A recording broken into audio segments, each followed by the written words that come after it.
안녕하세요. 사연에 빠지다의 DJ 민영입니다. 오늘 사연자는 아무리 자식에게 잘해봐야 나이 들면 뒷방 늙은이 되는 건 시간 문제구나. 이런 사실을 뼈저리게 느꼈다는데요. 과연 어떤 사연인지 들어보겠습니다. 오늘도 두 가지 사연 준비되어 있는데요. 끝까지 들어주실 거죠? 그럼 오늘의 사연 바로 시작해 볼게요. 구독과 좋아요 잊지 말고 꾹 눌러주세요. 안녕하세요. 저는 40대 여자입니다. 저는 못 모르는 20대에 결혼해서 지금까지 매일 시댁 눈치만 보면서 살다가 제 생각이나 의견이라고는 내본 적 없이 있는 듯 없는 듯 조용하게 살았습니다. 그럴만도 한 게 남편 위로 형이랑 누나가 있는데 3남매 중 저희 신랑이 막내예요. 특히나 남편이 형이랑 10살 차이가 나고 누나랑은 8살 차이가 나다 보니 시댁 식구들이 남편을 어린애 취급합니다. 제가 제 입으로 이런 이야기하기 싫지만 시댁에서 막내 며느리인 저는 시댁에 있는 강아지보다도 서열이 낮아요. 제가 이런 이야기를 하면 남편은 아니라고 왜 그런 이야기를 하느냐고 하지만 제가 체감상 느끼는 시댁에서의 분위기는 그렇습니다. 남편과 마찬가지로 저도 친정에서 막내예요. 그런데도 시댁은 우리 집하고는 분위기 자체가 다릅니다. 저는 어릴 때부터 막내라서 오빠와 언니의 사랑을 듬뿍 받고 자랐어요. 부모님도 저라면 끔찍해 하셨고요. 그런데 시댁은 달랐습니다. 항상 남편을 어린애 취급하는 건 물론이었고 집안에 큰일이 있을 때마다 남편의 의견은 아예 들어주지 않았어요. 결혼 초기부터 그랬습니다. 결혼하고 얼마 되지 않아 남편 생일이라 제가 시댁 식구들을 모두 초대하려고 했어요. 시부모님이 지방에 계시다 보니 결혼하고 나서 한 번도 저희 신혼집에 와보지 못하셨으니까요. 아무래도 궁금하실 것 같았거든요. 그런데 남편이 하는 말이 신기하더라고요. 자기 마음은 아는데 원래 우리 집은 생일 안 챙겨. 형이랑 누나 바쁠 때는 부모님 생일도 안 챙겼는데 내 생일을 챙기겠어? 저는 남편이 하는 말이 이해가 되지 않았습니다. 그래서 그게 무슨 소리냐고 되물었어요. 형제라고 해봐야 셋인데 왜 생일을 안 챙기냐고요. 거기다가 아무리 바빠도 어떻게 부모님 생신을 안 챙길 수 있냐고 저도 모르게 따져 물었습니다. 어릴 때는 우리 집도 챙기긴 챙겼었는데 형이랑 누나가 결혼하고 나서는 다들 바쁘다고 1년에 명절 2번만 챙기자고 했어. 시댁도 처음부터 이랬던 건 아니랍니다. 예전에는 다들 서울에 살지 않았어도 자주 모이기도 했었다는데 아주버님이 결혼하고 시누이까지 결혼하고 나선 집안 분위기가 달라졌대요. 1년에 2번? 아무리 바빠도 가족끼리 어떻게 그러고 살아? 어머님이랑 아버님은 안 서운해하셔? 저는 아무리 이해해보려고 해도 이해가 되지 않았습니다. 외국에 나가 있는 것도 아니고 고작 서울하고 충청도인데 바쁘다는 핑계로 자식들이 부모를 1년에 딱 2번만 보러 간다는 게 이상했어요. 나도 형이랑 누나한테 좋게 말해봤지. 근데 워낙 형이랑 누나랑 나이 차이가 나다 보니까 씨알도 안 먹혀. 그래서 부모님 댁 가고 싶으면 그냥 나만 혼자 내려갔다 오기도 했어. 연애할 때야 당연히 몰랐지만 결혼하고 보니 아주버님과 시누이가 집안일에 소홀하시더라고요. 저도 이유는 자세하게 모르지만 아주버님이랑 시누이가 결혼 전 장사하겠다고 둘이 서울에 올라와 식당을 차렸었는데 그게 잘 안 됐는지 사이가 틀어졌다고 하더라고요. 그러다가 두 분 다 결혼하고 각자 배우자가 생기고 나서는 서로 돈 문제까지 엉켜서 사이가 더 안 좋아졌다고 했습니다. 몇 년을 아예 안 만나다시피 하시다가 몇 년 전부터 시아버지의 호통에 명절에만 잠깐 만난다고 했어요. 그랬구나. 아버님, 어머님 두 분 다 연세가 있으셔서 앞으로 병원 갈 일도 많고 챙겨드려야 할 것도 점점 많아질 텐데 그럼 우리가 잘 챙겨드리자. 에이, 괜찮아. 형이랑 누나도 나 몰라라 하는데 당신까지 고생시킬 수 없지. 내가 알아서 할게.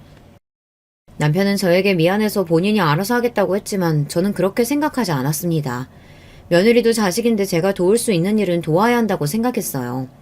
남들이 들으면 요즘 무슨 그런 며느리가 있냐고 하실 수도 있지만 저는 그게 옳다고 생각했어요. 친정에서도 제가 막내라 부모님 연세가 많으세요.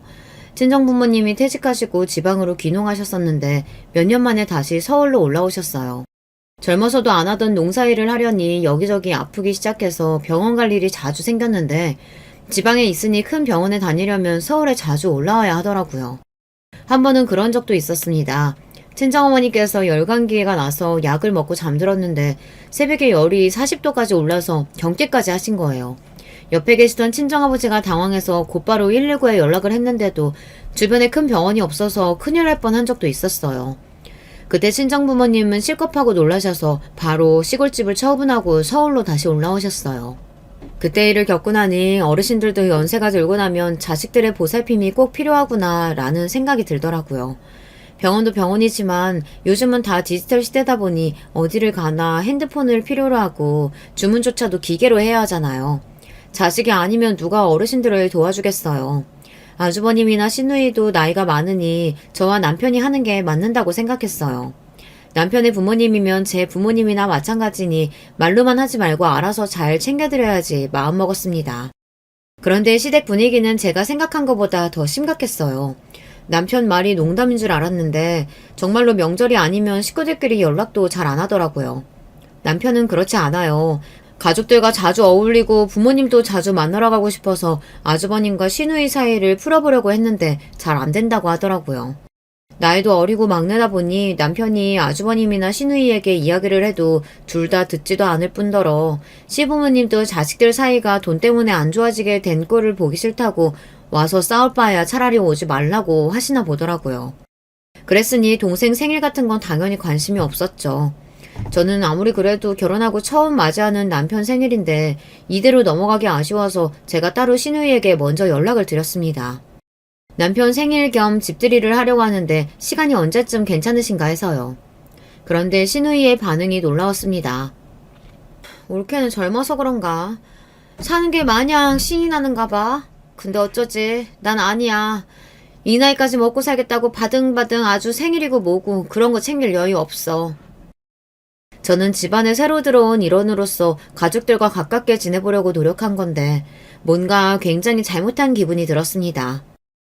그냥 가족들끼리 모여서 밥이나 한 끼 먹으려고 하는 거니까 아무 부담 갖지 마시고 편하게 놀러 오세요. 저는 한 번 더 용기를 가지고 시누이에게 이야기했습니다.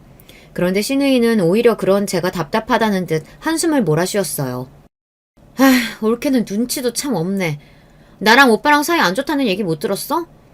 우리 동생 생일이라고 기분 좋게 마주 앉아서 밥 먹을 사이 아니니까 다시는 이런 일 가지고 연락하지 마. 시누이는 쓸데없는 일로 연락하지 말라고 단호하게 말했습니다. 저로서는 나름 용기 내서 한 이야기인데 바로 면박을 받아버리니 자존감이 확 무너져 버렸어요. 저는 곧바로 아주버님에게 전화하려다가 괜히 긴장돼서 동서인 형님에게 슬쩍 먼저 연락을 했습니다. 그리고 형님에게 남편 생일이라 시부모님이랑 가족들을 다 모아서 집에서 식사 한번 대접하고 싶다고 했어요.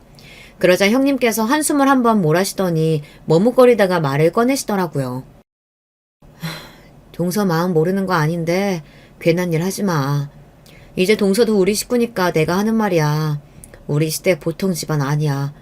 동서야 아직 어리니까 형제끼리 돈 가지고 왜 그렇게들 아등바등 싸우나 싶겠지만 이게 다 아버님이 그렇게 만드신 거야. 돈도 많으시면서 매일 꽁꽁 싸매고 한 푼도 안 내놓으시니 자식들이 살기가 힘들어서 그러는 거지. 형님 말에 저는 더 혼란스러웠습니다. 형님이나 시누이나 저보다 나이도 10살이나 더 많고 결혼 생활도 훨씬 더 오래 하셨으니 당연히 제가 모르는 일이 있는 거겠지만 아무리 그래도 부모가 자식에게 돈을 안 준다고 해서 부모든 형제든 다 외면하고 사는 게 맞는 건가 싶더라고요. 결국 저는 아무런 소득도 없이 전화를 끊어야 했습니다. 저로서는 이대로 넘어가기 아쉬워서 남편 생일 전 주말에 충청도에 계시는 시부모님께 서울에 놀러 오시라고 했어요. 아주버님이나 시누이는 제가 무슨 말을 해도 만날 생각이 없으시니 시부모님만이라도 초대해서 시간을 보내려고요. 남편 생일은 즐겁게 잘 보냈습니다. 시부모님도 너무 좋아하셨어요. 특히나 시아버지께서 제가 준비한 식사도 맛있게 드시고 저에게 고맙다고까지 하셨습니다. 서울에 자식이 셋이나 있어도 서울 구경하기가 어려웠는데 우리 막내 며느리가 들어오니 내가 서울 구경도 하고 너무 좋네. 그러게 집도 너무 깨끗하게 잘 꾸며놨고 음식도 맛있다. 우리 아들이 무슨 복이 있어서 이렇게 예쁘고 싹싹한 아내를 얻었을꼬. 남편이 늦둥이다 보니 시부모님께서 연세가 많으세요. 그래서 그런지 남편보다 어린 저를 더 귀엽게 생각해 주시더라고요. 시부모님은 주말 내내 저와 남편과 서울에서 시간을 보내시고는 일요일 저녁 버스로 댁으로 돌아가셨습니다. 그런데 그날 늦은 저녁 생각지도 못한 전화를 받았습니다. 바로 시누이였어요. 시누이는 늦은 시간에 남편도 아닌 저에게 전화해서 어이없는 소리를 했습니다. 결국은 주말에 어머니 아버지 모시고 밥 먹었다며? 올케 그렇게 안 봤는데 사람이 참 영악하네. 올케가 그런다고 뭐라도 떨어질 것 같아? 우리 아버지 독한 양반이야. 이쁜 짓 좀 한다고 콩고물 같은 거 절대 없어. 신우이는 다짜고짜 전화해서 마치 제가 무슨 의도가 있어서 시부모님을 모시고 남편 생일 파티를 하기라도 한 것처럼 이야기하더군요. 저도 그날은 신우이의 무례함에 기분이 상해서 가만히 있을 수가 없었습니다. 형님은 무슨 말씀을 그렇게 하세요? 결혼하고 처음으로 시부모님 좀 집에 초대한 거 가지고 의도는 무슨 의도예요. 저 그런 거 절대 바라고 한 일 아니니까 오해하지 마세요. 결혼 전부터 시누이든 아주머님이든 다들 나이 차이가 많이 나다 보니 저도 어려워서 조심하느라 말도 잘 못하고 매일 우물쭈물했더니만 저를 바보로 알았나 봐요. 자기 마음대로 판단하고 한순간에 사람을 이상하게 만들더라고요. 올케, 자기 되게 웃긴다. 막내는 아버지랑 사이가 좋고 나랑 오빠는 부모님하고 대면대면 사니까 올케가 우리한테 함부로 해도 되는 것 같아? 형님, 제가 언제 그런 식으로 생각했다고 그러세요. 저는 누구보다 시댁 식구들하고 가깝게 지내고 싶어요. 동서가 뭔가 착각하는 것 같아서 내가 말하는 건데 나랑 오빠도 원래부터 아버지랑 이렇게 지냈던 거 아니야. 몇 년 전까지만 해도 우리 아들 우리 딸 하던 양반이라고. 그 놓친 애가. 암튼 나랑 오빠가 지금은 집안에서 찬밥 같아도 올케 하나 상대하는 건 일도 아니니까 괜한 머리 굴리지 말고 조심해. 내가 올케 똑똑히 지켜볼 거니까. 신우이는 자기 할 말만 툭 하고 전화를 끊어버렸습니다. 저는 왠지 모르게 뒤통수라도 한 대 얻어맞은 것처럼 기분이 찝찝하고 안 좋았어요. 그날 있었던 일을 남편에게 이야기했더니 남편도 어이없어 했습니다. 미안해 여보. 우리 누나가 형이랑 가게 접고 사이가 안 좋아지면서 아버지한테 미운 털이 단단히 박혀서 속상해서 그러는 거야. 이해 좀 해줘. 남편은 형이나 누나나 우리랑 세대도 다르고 생각하는 것도 달라서 그러는 거니 저에게 이해 좀 해달라고 했습니다. 저도 몰랐는데 알고 보니 남편이 시누이와는 연락도 자주 하고 가끔 따로 보기도 하는 것 같더라고요. 누나가 예민한 성격이라 자기가 힘든 건 아는데 형은 몰라도 내가 누나는 미워할 수가 없어. 나 어릴 때 부모님이 바쁘셔서 누나가 나 기저귀 갈고 밥 먹이고 다 했거든. 안 자고 울면 잠들 때까지 업어주고. 남편은 시누이와 어릴 때부터 정이 각별했대요. 시누이가 저에게 자꾸만 싫은 소리를 하는 게 시누이가 남편을 아끼고 걱정해서랍니다. 하지만 제 생각은 달랐습니다. 남편을 너무 쉽게 생각하는 것 같았어요. 본인이야 형제니 사이가 좋든 나쁘든 어려울 게 없어도 며느리인 제 입장에서는 불편할 일이 하나둘이 아니었어요. 저 나름대로는 시댁 식구들하고 잘 보내보려고 노력한다고 했는데도 그 뒤로도 시누이와는 썩 관계가 나아지지 않더라고요. 시누이와는 자주 만날 일이 많지 않다 보니 사이가 썩 좋지 않아도 문제가 없을 줄 알았는데 제가 생각한 것보다 시누이가 더 이상하더라고요. 사람 괴롭히는 방법도 참 여러 가지인 게 시누이는 툭하면 저에게 전화해서 아주버님이나 형님 욕을 하는 것도 모자라 명절이 다가오면 제게 전화해서 명절 계획 같은 걸 물었어요. 내가 생각해봤는데 이번 설에는 올케가 갈비랑 전 좀 해오는 게 어때? 엄마 연세도 많으신데 제사 지낸다고 몇 날 며칠 전부터 시장 보고 음식 준비하시잖아. 큰며느리라고 있어봐야 시댁 제사고 보고 신경도 안 쓰는데 막내 며느리인 올케라도 며느리 노릇해야지. 시누이는 웬만한 시어머니보다 더 했어요. 시어머니도 저에게 안 하시던 시집살이를 시켰습니다. 저 이번에는 친정에 먼저 들렸다가 내려가기로 해서 명절 당일에나 내려갈 것 같아요. 어머님 힘드시다고 하시면 제가 갈비랑 저는 따로 주문해서 가지고 갈게요. 제가 누구한테 싫은 소리 같은 건 못하는 사람이지만 그래도 제 할 말은 합니다. 슈니가 정말로 시어머니를 걱정해서 같이 일찍 가서 음식 준비하자고 했으면 저도 아마 그렇게 했을 거예요. 그런데 명색이 딸인 시누이 본인은 아무것도 안 하면서 저에게 큰며느리인 형님 욕까지 흘리고 만만한 저에게 다 덤탱이 씌우려고 하는 속이 뻔히 보이는 짓을 하니 맞장구도 쳐주고 싶지 않더라고요. 올케, 우리 집 제사 지내는 거 몰라? 조상님들 드시는 제사상에 누가 불순하게 사온 음식을 올리니? 시누이는 갑자기 버럭 소리를 질렀습니다. 저희 친정도 제사 지내는데요. 몇 년 전부터 어머니가 너무 힘드시다고 따로 다 주문해서 하세요. 근데 집에서 기름냄새 풍기면서 힘들게 하는 것보다 훨씬 더 저렴하고 맛있더라고요. 제가 어머님께 따로 전화드려서 상의할 테니 형님은 걱정하지 마세요. 시누이에게 더는 잔소리 듣고 싶지 않아 말을 잘랐습니다. 시어머니와 제가 따로 통화해서 알아서 하겠다고 했어요. 그러자 제 말에 심통이 난 시누이가 목소리를 쫙 깔더군요. 이제는 하다하다 10살 넘게 어린 올케까지 날 무시하네. 두고 봐. 내가 가만히 있을 줄 알아? 형님, 저 절대 형님 기분 상하게 하려고 이러는 거 아니에요. 형님이 자꾸 말도 안 되는 거 가지고 꼬투리를 잡으시니까. 신우이는 겪으면 겪을수록 자격지심이 심한 사람이었습니다. 제가 잘못한 것도 없는데 신우이는 제가 무슨 말만 하면 무시한다, 두고 봐라, 지켜보겠다 경고했어요. 우리 착한 막내가 결혼하더니 누나한테 연락도 안 하고 신경도 안 쓴다 했더니만 이제 보니까 올케가 다 뒤에서 조정하고 있었던 거구나. 사람이 미쳐서 팔딱팔딱 뛰겠다는 게 바로 이런 기분을 두고 하는 말이더군요. 결혼하고 신우이 얼굴을 직접 보고 대화한 건 손에 꼽힐 정도였는데 툭하면 전화해서 본인 스트레스를 괜히 저한테 풀어대니 정말 못 살겠다는 소리가 나오더군요. 이래서 내가 결혼하겠다고 처음 집에 데려왔을 때부터 마음에 안 든다고 한 거야. 자고로 여자가 조신하게 입이 무거워야 하는데 어른들이 말하면 한마디도 안 주고 꼬박꼬박 말대꾸라니. 아휴, 우리 엄마는 어쩜 이렇게 며느리 복이 하나도 없을까. 신이는 드디어 정신이 어떻게 된 건지 급기야 할 말 못할 말 구분을 못하고 막말을 해댔습니다. 결혼하겠다고 제가 시댁에 인사 왔을 때부터 제가 마음에 안 들었대요. 형님 그만 좀 하세요. 자꾸 시도 때도 없이 전화하셔서 저한테 이러시면 저도 더는 가만히 안 있어요. 어머님 아버님께 다 말씀드릴 거예요. 어머, 내가 뭘 어쨌다고 이래? 올케 사람 이상하게 만든다. 올케 진짜 못 쓰겠구나. 신우이와 이야기하다 보면 금방이라도 제가 미쳐버릴 것 같았습니다. 심지어 신우이와 통화한 날은 남편까지 미워질 정도로 짜증이 났어요. 제가 무슨 부귀영화를 누리겠다고 이런 남자를 만나서 이런 취급을 당하고 있나 후회까지 되더라고요. 남편과 저는 친구 소개로 만나 1년 정도 연애를 하고 결혼했습니다. 남편을 소개한 친구에게 듣기로는 남편이 시골에서 꽤 땅부자인 집안의 늦둥이 막내 아들이라고 했어요. 사람이 있는 집에서 곱게 자란 부잣집 도련님 같기도 하다고요. 저도 속물인 게 그 말에 홀떡 넘어가 소개팅을 하기도 전부터 남편이 마음에 들었습니다. 그런데 주선자가 했던 말이 다 맞았어요. 남편은 땅 부잣집 막내 아들의 성격도 온순하고 착했어요.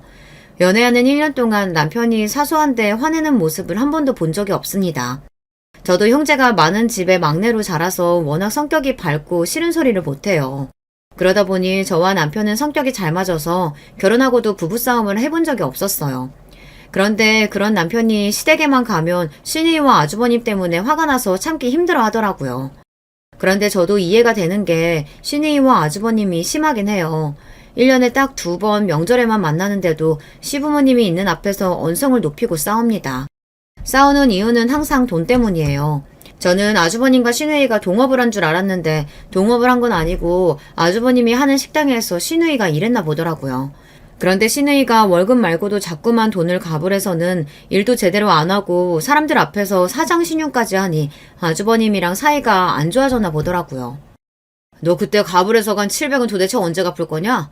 내가 너 때문에 애들 엄마 볼 낯이 없다 없어. 그때가 언젠데 아직도 돈 이야기를 하고 있어. 내가 돈 있었으면 벌써 갚았지. 없는 걸 어떡해. 아이고 그만 좀 못해? 이것들이 엄마 앞에 두고 뭐하는 짓들이야. 엄마 2년 말하는 것 좀 봐요. 자기가 꼭 갚겠다고 사정사정해서 빌려준 건데 지금 와서 없다고 배째라잖아요. 내가 언제 배째라 그랬어. 오빠가 돼가지고 그 정도도 못 주냐? 그만 안 해. 내가 너희 년놈들 때문에 속이 썩는다 썩어. 동생 보기 부끄럽지도 않아? 혜연아 이따 아버지 앞에서도 그렇게 싸워라. 그랬다가는 너희 둘 다 쫓겨날 줄 알아. 아버지가 돈 좀 달라고 했을 때 척척 줬어봐. 형제들이 그깟 700만원 때문에 이 난리를 피우겠어? 뭐?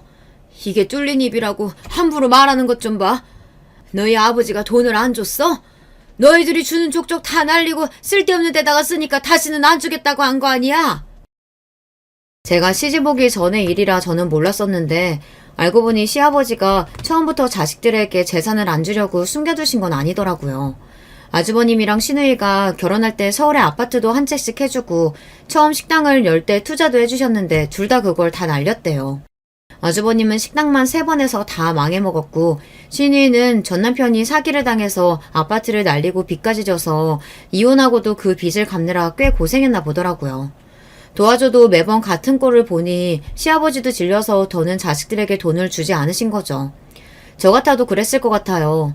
저는 몇 번 보지도 않았었는데 아주버님이랑 시누이가 싸우는 꼴을 보면 지겨워서라도 돈이고 뭐고 아무것도 주고 싶지 않을 것 같아요. 그러던 어느 날이었습니다. 생각지도 못한 순간에 시어머니께서 돌아가셨습니다. 시어머니의 죽음이 너무도 허망했던 게 며칠 동안 자꾸 소화가 안 된다고 하셔서 제가 병원에 모시고 갔었는데요. 병원에서 췌장암 말기라고 하더라고요. 원한다면 항암 치료를 해보는데 연세가 많으셔서 버티실 수 있을지 걱정이라고 했죠. 저와 남편은 아무리 상황이 좋지 않아도 병원에서 할 수 있는 치료를 최대한 해달라고 했습니다. 우리 엄마 연세는 많아도 지금까지 크게 아픈 적 없이 건강하셨어요. 항암이든 뭐든 조금이라도 더 사실 수 있는 거면 다 해주세요. 남편은 하루든 한 달이든 어머니가 더 살 수 있다면 뭐든 해달라고 했습니다. 그런데 그런 와중에도 형님과 아주버님은 병원비를 이야기하며 암을 낫게 할 수 있는 것도 아닌데 괜한 고생을 왜 하냐고 했어요. 막내, 너는 의사 앞에서 뭐하러 그런 쓸데없는 소리를 해? 병원에 호구 잡힐 일 있어? 지금까지 건강하게 사시던 양반이 갑자기 암이라는데 그럼 치료도 안 해보고 돌아가시게 놔둬? 자식이라면 뭐라도 해봐야지. 항암을 하든 수술을 하든 뭐가 됐든 엄마가 나을 수 있으면 뭐든 하지. 근데 항암에도 오래 넘기기는 힘들다는데 굳이 뭐하러 늙은이 고생하게 해. 그래, 엄마 보험 줬는데 괜한 병원비 뭐하러 날려? 그럴 돈으로 좋은 거 사드리고 좋은 데 놀러 다니는 게 낫지. 그렇다고 시댁이 없는 집도 아니에요. 아무리 시골이라도 시아버지께서 땅도 많고 재산도 꽤 있습니다. 그런데도 자식들이 어머니 병원비 가지고 벌벌 따니 며느리인 제가 봐도 꼴보기 싫더라고요. 돈도 돈이지만 그래도 화환 받으면 암이 작아질 수도 있다는데 해보는 게 좋지 않을까요? 올케가 뭘 한다고 우리 집이래 나서. 우리 엄마는 딸인 내가 잘 알아. 병원 가는 거 싫어서 웬만큼 아파도 약국에서 약만 사다 먹고 마는 양반인데 죽을 때까지 병원 신세 지게 해서 좋을 게 뭐가 있어? 저는 남편 앞에서는 시어머니께서 병원에 가는 걸 누구보다 싫어하셔서 하는 일이라고 했지만 아주버님이랑 형님이 시어머니가 본격적으로 항암 시작하면 본인들이 신경 써서 할 일이 많아지고 돈도 들어가니 항암을 하지 않겠다고 하는 걸 알고 있습니다. 저나 남편이 백날 이야기해봐야 들어주지 않을 게 뻔하니 저와 남편은 더 이야기하지 않았어요. 원래 시댁에서 저와 남편의 의견은 씨알도 먹히지 않으니까요. 아주버님과 형님은 의사에게 진통제나 처방해달라고 했습니다. 정말 가스로웠어요. 제 앞에서는 시어머니를 챙기라고 효녀인 척 그렇게 하더니만 어머니께서 말도 잘 못하시고 힘들어하시는데도 눈 하나 깜짝 안 하고 더는 치료를 안 하겠다고 하더라고요. 저는 서울에 올라오고 나서도 마음이 좋지 않아 아무래도 안 되겠다 싶었습니다. 그래서 남편에게 말했어요. 우리가 서울로 모시고 와서 항암 받게 해드리자고요. 남편도 내내 마음에 걸렸는지 그렇게 하자고 했습니다. 그런데 항암 날짜를 일주일 남기고 시어머니께서 돌아가셨어요. 그때의 충격은 말로 다 표현할 수가 없습니다. 언제나 저에게 다정하고 자상했던 시어머니께서 암 판정을 받은 지 한 달도 채 되지 않아 돌아가신 거예요. 저와 남편은 이 모든 상황이 믿기지 않았어요. 그리고 너무도 후회됐습니다. 병원에서 항암 이야기가 나왔을 때 어떻게든 서울로 모시고 올라와 바로 항암이라도 받게 해드렸어야 했는데 그 중요한 시기를 놓쳐서 이렇게 빨리 가버리신 것 같았어요. 시어머니의 갑작스러운 죽음에 자식들도 많이 놀라고 비통해했지만 가장 충격을 받으신 건 시아버지였어요. 시아버지께서 자식들에겐 엄하셔도 시어머니와 관계가 돈독하셨거든요. 밭에서 일하든 산책을 하든 항상 두 분이 함께 셨고 주말 저녁이면 두 분이 항상 맛있는 음식을 만들어서 막걸리를 드시다 잠들고는 하신다는 이야기를 많이 들었거든요. 시어머니 장례식이 끝나고 시아버지는 한동안 집 밖으로 나오지를 않으셨어요. 자식들도 없는 동네에서 혼자 어떻게 지내실지 걱정돼서 저와 남편이 주말마다 자주 내려가 보았지만 시아버지는 좀처럼 나아지지 않으셨습니다. 식사하시라고 해도 반도 못 드시고 수저를 내려놓으셨어요. 말도 거의 하지 않으셨고요. 이러다가 정말 병이라도 나실 것 같아 저와 남편은 어떻게 하면 좋을지 고민했어요. 그러던 중 생각지도 못한 일이 벌어졌습니다. 시아버지께서 땅을 팔아 자식들에게 나눠주시겠다고 하셨어요. 그리고 서울로 거처를 옮기겠다고 하셨죠. 저와 남편이 서울로 올라오시는 게 어떤 애냐고 물었을 땐 절대 이 집을 안 떠나겠다고 하시더니 어떤 심경의 변화로 땅까지 팔고 서울로 올라오시겠다고 하신 건지 저와 남편은 의아했습니다. 분명 앞으로 무슨 일이 있어도 자식들에게 한 푼도 물려주지 않겠다고 하셨는데 무슨 일인가 싶었죠. 그런데 알고 보니 시아버지께서 갑자기 달라지신 게 아주버님과 시누이가 다녀간 이유라고 하더라고요. 아주버님이랑 시누이도 시아버지가 걱정되긴 했는지 둘이 같이 와서 시아버지 밥도 사드리고 하룻밤도 자고 갔나 보더라고요. 그러던 어느 날이었습니다. 서울에 시아버지께서 다니시는 한방병원이 있어서 한 달에 한 번씩 서울에 올라오세요. 그럴 때면 저나 남편이 터미널로 모시러 갑니다. 며칠 뒤면 병원에 오시는 날이라 몇 시 버스를 타고 오시려나 궁금해서 제가 시아버지께 연락을 드렸었는데요. 전화를 안 받으시더라고요. 처음엔 또 어디 놀러 가시면서 핸드폰을 안 가져갔나 보다 했는데 저녁 시간이 지날 때까지 연락이 없으시더라고요. 저는 걱정이 돼서 다시 한번 전화를 드렸습니다. 그런데 저녁 8시가 넘어갔는데도 전화를 안 받으시더라고요. 아무래도 이상하다 싶어 시아버지 댁 CCTV를 확인했습니다. 시아버지께서 그 큰 집에 혼자 사시다 보니 걱정돼서 남편이 설치를 했거든요. 그런데 놀랍게도 집안 어디에도 시아버지의 모습이 보이질 않았습니다. 저녁 6시면 무슨 일이 있어도 집에 들어와 식사하시는 분인데 도대체 무슨 일인가 싶었죠. 그런데 CCTV 영상에 이상한 게 찍혔습니다. 마당 한편에 누가 누워있는 게 보이더군요. 화면을 확대해 확인해보니 바닥에 누워있는 사람은 다름 아닌 시아버지였습니다. 저는 너무 놀라서 곧바로 시아버지 댁 근처의 파출소에 연락해서 도움을 청하고 그 길로 남편과 시아버지 댁으로 내려가던 길이었어요. 그런데 시댁으로 내려가던 중 파출소에서 연락이 왔습니다. 시아버지께서 응급실로 가던 중 다행히 정신을 차리셔서 현재 병원에 도착해 계시다고요.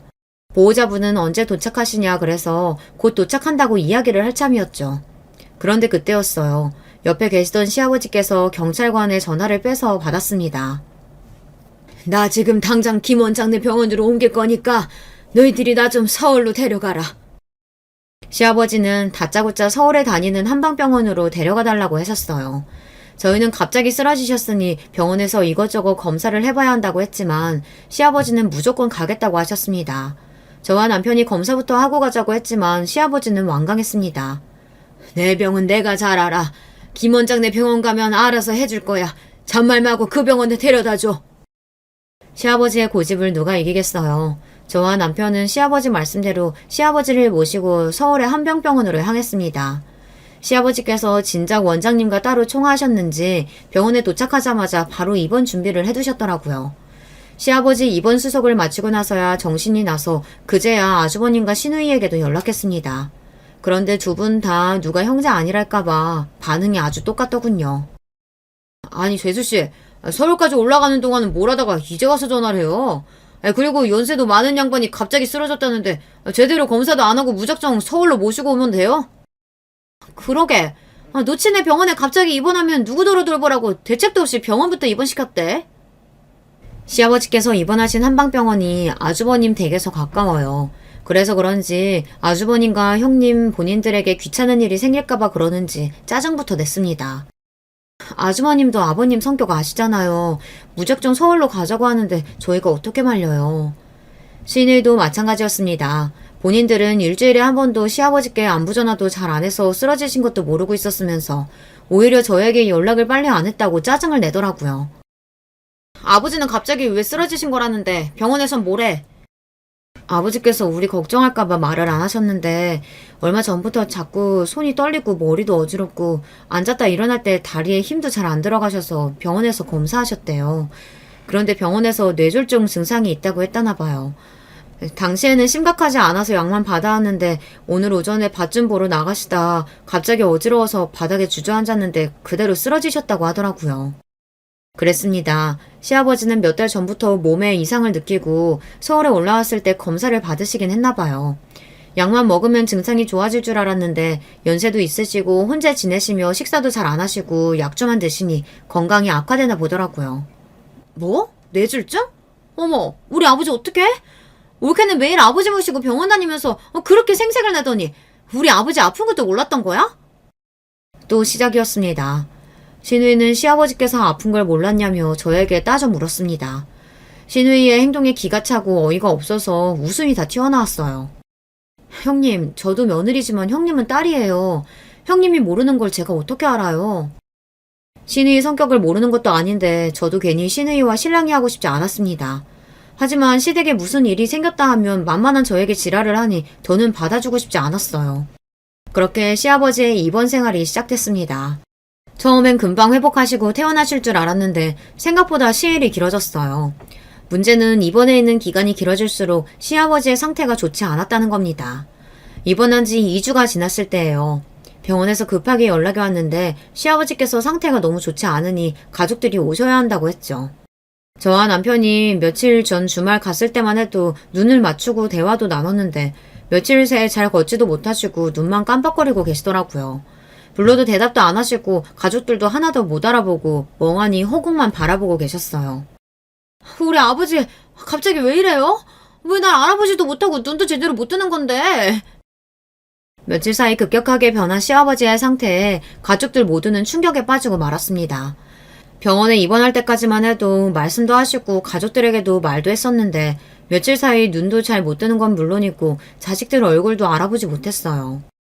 중풍도 중풍인데 뇌경색 증상도 있고 환자분 연세도 있어서 그런지 진행이 빠르네요. 증상이 빠르다뇨? 그러면 아버지 이러시는 게 일시적인 게 아니라 앞으로 더 심해질 거란 얘기예요?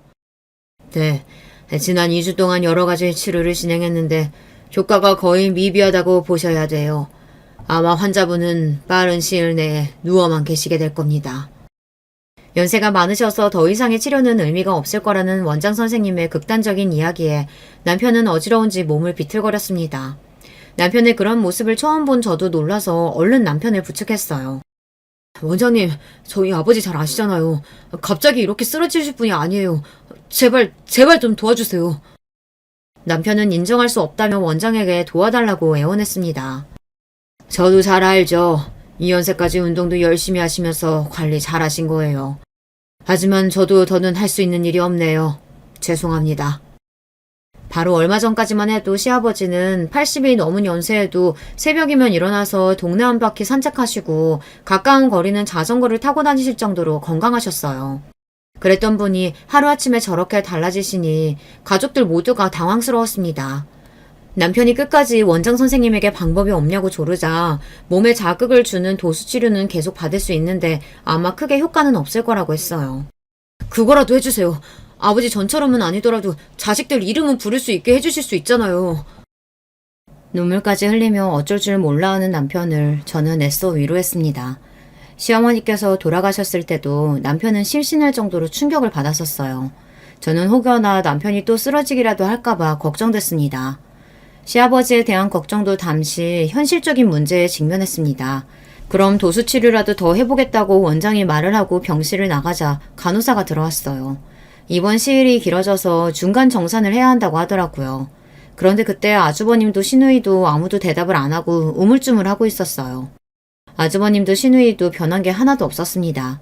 시아버지의 재산을 받겠다고 알랑방귀 낄 때는 언제고 이제와 시아버지 병원비는 아까운가 봐요. 저는 그 꼴이 너무 보기 싫어서 그냥 제가 간호사를 따라 나갔습니다. 병원비는 제가 결제했어요. 그런데 여기서 끝이 아니었어요. 병원비를 중간 정산하고 병실에 돌아와 보니 가관도 이런 가관이 없었습니다. 어차피 더 치료해봐야 더 달라질 것도 없다는데 뭐하러 병원에 계시게 그냥 퇴원시키자. 그래, 아버지 보험도 없는데 한방병원 1인실이 말이 되니? 그냥 오늘 바로 퇴원시켜서 오빠가 모시고 가. 어머, 고모, 그게 무슨 소리예요? 우리가 아버님을 왜 모시고 가요? 그럼 누가 모시고 가요? 오빠네가 여기서 제일 가깝고 재산도 제일 많이 받아가 놓고. 많이 받기는 너랑 나랑 그래봐야 얼마 차이 나지도 않는데 그게 말이 되냐? 그리고 너 김 원장이 하는 소리 못 들었어? 앞으로 누워서만 생활하게 되실 거라는데 집에 어떻게 데려가? 당장 요양원부터 알아봐야지. 하긴 앞으로 가만히 누워서 똥만 싸고 먹기만 할 텐데 요양원이 딱이긴 하지. 병실에 시아버지께서 버젓이 누워 계신 앞에서 아주버님은 무조건 요양원에 보내겠다는 말을 했어요. 저는 순간 온몸에 소름이 돋는 것 같더군요. 바로 얼마 전까지 시아버지께서 가지고 계신 땅을 물려받겠다고 알랑방귀 낄 때는 언제고 시아버지께서 정신마저 온전치 않다고 하자마자 곧바로 태도가 달라지더군요. 병실 좁고 냄새나서 답답해 죽겠어. 도대체 언제까지 여기서 이야기할 거야? 어차피 요양원 알아보기로 결정 다 한 거니까 그만 집에 좀 가자. 그래. 간병인도 있는데 우리가 여기서 백날 이야기해봐야 뭐해. 나랑 애들 엄마가 바로 요양원 알아보고 비용 이야기해 줄 테니까 다음 달부터 알아서들 3분의 1씩 다 내. 어머, 이게 다 무슨 소리야? 오빠가 장남이라고 땅은 제일 많이 받아갔잖아. 그럼 당연히 요양원비는 오빠가 내야지. 뭐? 너 드디어 정신이 나갔냐? 땅은 나만 받았어? 재산은 딸도 공평하게 받아야 한다고 야금야금 뺏어간 게 누군데? 웬일로 마음이 맞나 싶었더니만 아주버님과 시누이는 금세 원래대로 돌아왔습니다. 병실은 금세 아수라장이 됐어요. 요양원 이야기가 나오자마자 곧바로 또 돈 이야기가 나오고 아주버님과 시누이는 싸우기 시작했어요. 형 누나 그만 좀 해. 아버지 다 듣고 계시는데 이러고 싶어요? 평소 형과 누나에게 싫은 소리 한마디 못하던 남편도 화가 났는지 웬일로 나서서 언성을 높였어요. 하지만 세상에서 제일 만만한 남편의 말이 자기들밖에 모르는 형제들에게 들릴 리 없었죠. 이 자식이 어디서 누나랑 형 이야기하는데 끼어들여. 그렇게 아버지 걱정되면 네가 요양원비 다 내던지 아버지를 모시던지 하면 되잖아. 아주버님과 시누이가 하는 행동에 질릴 대로 질린 저는 두 사람 다 사람 같아 보이지 않았어요. 사람이 너무 화가 나니 생각할 틈도 없이 말부터 버럭 튀어나오더군요. 그만 좀 하세요. 멀쩡한 자식이 셋이나 있는데 요양원은 무슨 요양원이에요? 알겠어요. 제가 모실게요. 저 이대로 아버님 보낼 수 없어요.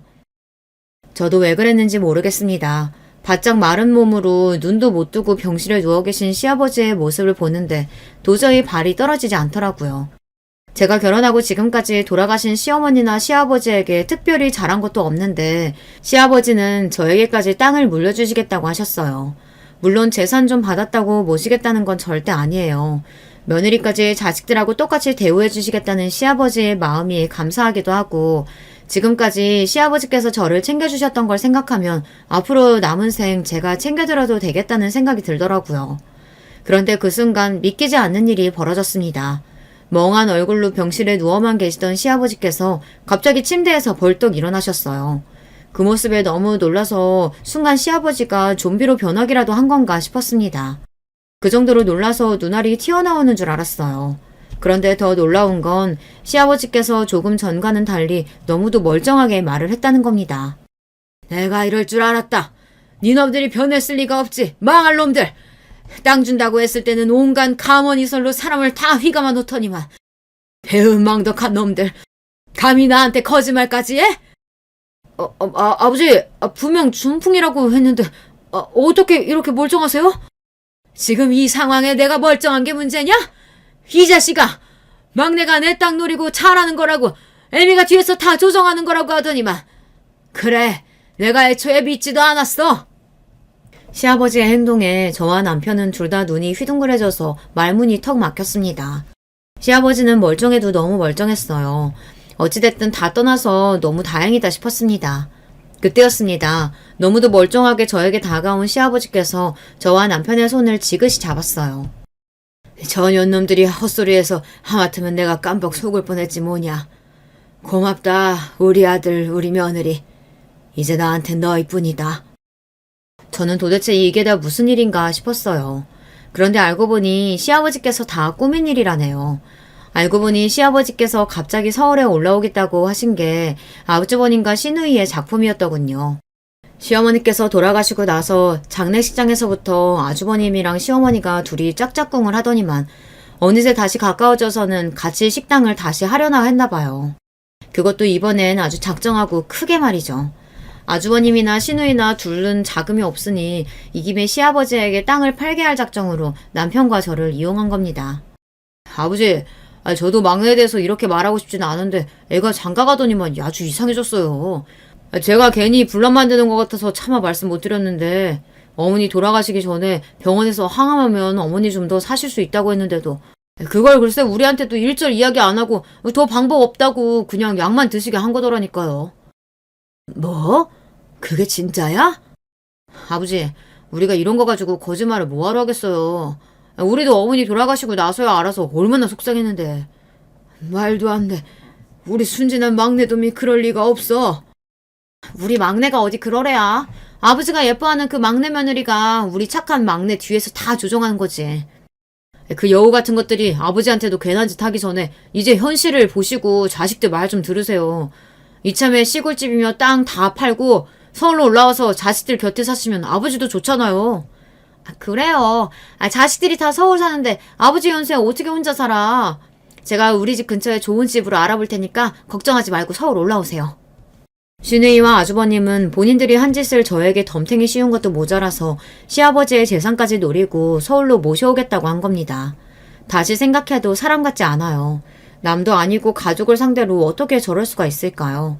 시아버지도 자식이 둘이나 작당하고 말을 하니 그때까지는 당신이 정말 저를 잘못 본 건가 싶으셨답니다. 그래서 계획을 세우신 거예요. 어차피 죽으면 다 자식들에게 남기고 갈 재산, 조금이나마 아버지인 당신을 생각하고 멀쩡한 자식에게 남겨주겠다 마음먹은 거죠. 그래서 이런 말도 안 되는 일을 꾸미신 거예요. 평소에 친분이 있던 한방병원 원장님께 부탁해서 본인이 중풍에 걸려 쓰러진 것처럼 연기하신 겁니다. 본인이 손 하나 까딱 못하고 정신도 없이 누워만 있으면 자식들이 어떻게 하는지 지켜보신 거죠. 진실을 모두 알게 된 시아버지는 그날로 아주버님과 시누이에게 주기로 했던 땅과 재산을 모두 다시 빼앗았습니다. 너희는 내가 오늘 당장 죽어도 내 돈 10원 한 장 못 가져가니까 그렇게 알아. 아버지 왜 그러세요? 제가 잘못했어요. 한 번만 용서해 주세요. 이거 제 생각 아니에요. 순자 전현이 이렇게 하자고 한 거예요. 뭐야? 내가 언제? 아버지 저 새끼 다 말 뻥이에요. 아버지 제 맘 아시죠? 아주버님과 시누이는 끝까지 가관이었습니다. 50을 훌쩍 넘긴 나이에 도대체 뭐 하는 것인지 모르겠어요. 그날 이후 시댁에는 많은 변화가 있었습니다. 시아버지께서는 모두 다 정리하고 서울로 올라오셨어요. 저와 남편은 저희가 모시겠다고 했는데도 시아버지는 한사코 거절하셨습니다. 너희 시어머니 돌아가셨을 때 이미 우리나라에서 제일 좋다는 실버타운 계약해뒀다. 내가 돈 있는데 뭐하러 며느리 눈치 보며 사니? 시아버지는 끝까지 대단하신 분이었어요. 그리고 실버타운에서 지낼 돈만 남기시고 나머지 재산을 모두 다 막내인 저와 남편 그리고 아이들에게 남기셨습니다. 단 시아버지께서 돌아가시고 나서도 시어머니와 당신의 제사를 누구보다 상다리 휘어지게 차려달라고 하셨어요. 현재 시아버지는 실버타운에 입주해 잘 지내고 계세요. 저와 남편은 시아버지께 물려받은 재산으로 근처에 건물을 올렸습니다. 사람이 참 오래 살고 볼 일이에요. 제가 서울에 건물이 생길 줄 어떻게 알았겠어요. 물론 아주버님과 시누이는 아직도 포기를 못하고 매일같이 실버타운에 드나든다네요. 조금이라도 좋으니 시아버지께 재산을 달라고요. 시아버지는 아예 실버타운 근처에는 오지도 말라며 자꾸 귀찮게 하면 지금 사는 집까지 뺏겠다고 엄포를 놓으셨대요. 물론 저나 남편에게도 연락이 와요. 어느 날은 미안하다, 용서해달라, 아버님께 잘 이야기해서 재산 좀 나눠달라. 그럴 때면 마음 약한 남편은 마음이 흔들립니다. 자기가 받은 재산이라도 형과 누나에게 나눠줘야 하는 거 아니냐고요. 하지만 그러다 또 어떤 날에는 전화를 받자마자 소리를 지르기도 합니다. 본인 아버지 재산이니 당장 내놓으라고요. 네가 뭔데 나도 못 받는 재산을 네가 받아! 아버지 모시고 사는 것도 아니면서 양심이 있는 거야? 아무 때나 전화해서 저에게 막말을 퍼붓는 시누이가 남편도 이제는 질리는지 제 핸드폰을 뺏어받아 남편이 대신 시누이에게 소리를 질러줍니다. 누나야말로 양심이 있냐? 그런 짓까지 버려놓고 어떻게 우리한테 전화할 수가 있어? 자꾸 이러면 아버지한테 말해서 누나 집까지 뺏을 거니까 다시는 전화하지 마. 남편처럼 마음 약한 사람이 진심으로 한 이야기는 아니겠지만 그래도 그날 이후에는 시누이에게 연락이 오지 않았어요. 저러다 또 속이 뒤틀리면 저에게 전화하겠지만 상관없습니다. 저는 이제 그러려니 해요. 정신 나간 사람들과 더 이야기해봐야 뭐 하겠어요. 저는 저대로 잘 먹고 잘 살면 그만이죠. 저는 끝까지 제 재산 지키면서 행복하게 살 거예요. 끝까지 제 이야기 들어주셔서 감사합니다. 여러분의 가정에는 항상 행복한 일만 있으시길 바랄게요. 여러분 안녕하세요. 저는 현재 충정도에서 행복하게 사는 40대 후반 여자입니다. 요즘 날씨가 매우 덥죠. 친정 부모님이 시골에서 과수원을 크게 하고 있는데 일을 도우러 가면 더워서 땀이 계속 나오더라고요. 그래도 맛있는 과일을 보면 그렇게 뿌듯할 수가 없답니다. 저는 한동안 서울에서 살다가 얼마 전에 시골로 내려왔어요. 풍경을 보기만 해도 자연 속에 있다는 그 느낌 자체가 얼마나 좋은지 몰라요. 어렸을 때 시골에서 자라서 저는 도시보다 시골이 훨씬 더 좋답니다. 사실 우리 가족이 시골에서 살게 된 계기는 다 저 때문이에요. 원래는 아빠는 서울에서 일하던 회사원이었어요. 제 위로는 2살 차이 언니가 있고 제가 크게 아프기 전까지는 다 같이 서울에서 살았다고 하더라고요. 저는 너무 어릴 때가 잘 기억이 나지 않습니다. 제 인생의 오랜 기억은 거의 병원에서 있었던 기억들이에요. 엄마, 나 집에 가고 싶어. 병원 싫어. 아픈 것도 싫어. 나 집에 갈래. 언니랑 아빠도 보고 싶어. 응? 나 수술하는 것도 싫고 그냥 언니랑 피자 먹으러 가고 싶어. 나 집에 갈래. 보내줘. 수영아, 엄마도 우리 수영이 데리고 집으로 가고 싶어. 그런데 수영이 내일 수술하잖아. 그거 끝나고 회복하면 엄마랑 같이 집에 가서 언니랑 아빠 보는 거야. 알겠지? 어렸을 때 저는 심장 쪽에 질환이 크게 있었다고 합니다. 태어날 때는 멀쩡했는데 6살 때쯤 갑자기 크게 아프기 시작했대요. 아직 학교도 들어가기 전이었던 어린 시절인데 수술도 여러 번 했다고 하더라고요. 아주 다행히 수술은 성공적으로 마무리되었는데 그 뒤로도 저는 조금만 무리하면 쓰러지거나 몸이 아플 때가 많았어요. 그래서 부모님은 항상 제 걱정을 하셨습니다. 수영이 병원비 때문에 받은 대출이 너무 많아. 이걸 언제 다 갚지? 우리 지금 사는 이 집도 팔아야 할 것 같아. 당장 먹고 사는 게 문제야. 애들도 2명이라 들어가는 돈이 많잖아.